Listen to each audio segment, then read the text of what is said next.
Now, you're probably sitting down to watch this video, and staying seated for a few minutes to view it is probably okay.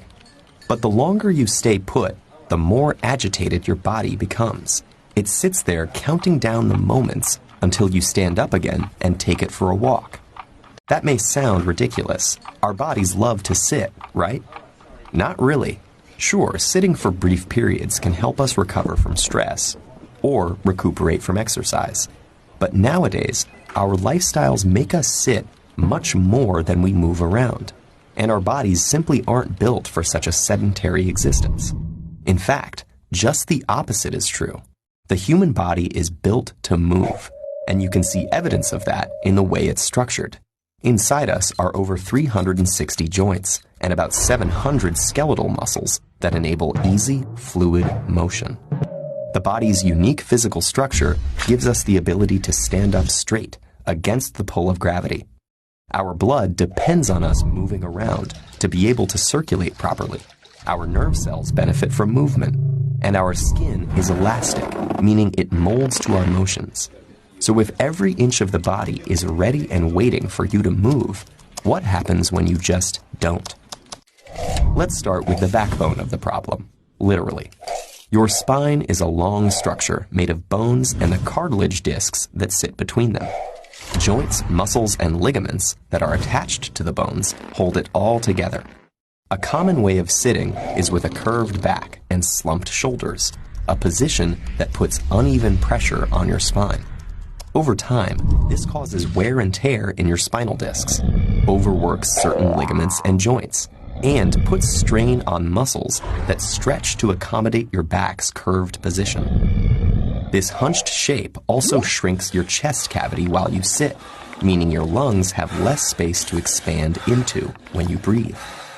That's a problem because it temporarily limits the amount of oxygen that fills your lungs and filters into your blood.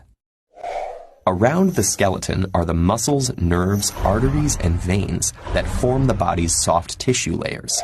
The very act of sitting squashes, pressurizes, and compresses, and these more delicate tissues really feel the brunt. Have you ever experienced numbness and swelling in your limbs when you sit? In areas that are the most compressed, your nerves, arteries, and veins can become blocked, which limits nerve signaling, causing the numbness, and reduces blood flow in your limbs, causing them to swell.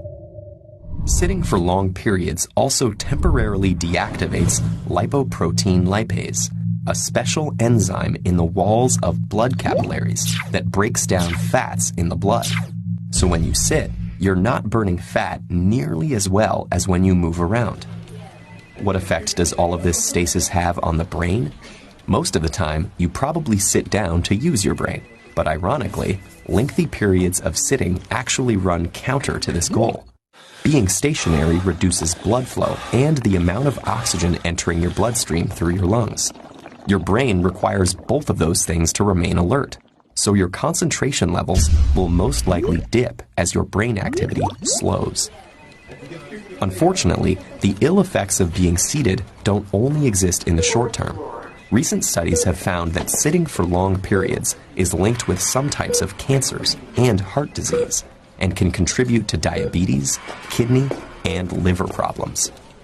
In fact, researchers have worked out that worldwide, inactivity causes about 9% of premature deaths a year. That's over 5 million people.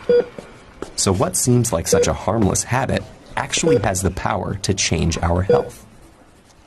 But luckily, the solutions to this mounting threat are simple and intuitive. When you have no choice but to sit, try switching the slouch for a straighter spine. And when you don't have to be bound to your seat, aim to move around much more, perhaps by setting a reminder to yourself to get up every half hour. But mostly, just appreciate that bodies are built for motion, not for stillness. In fact, since the video's almost over, why not stand up and stretch right now? Treat your body to a walk. It'll thank you later.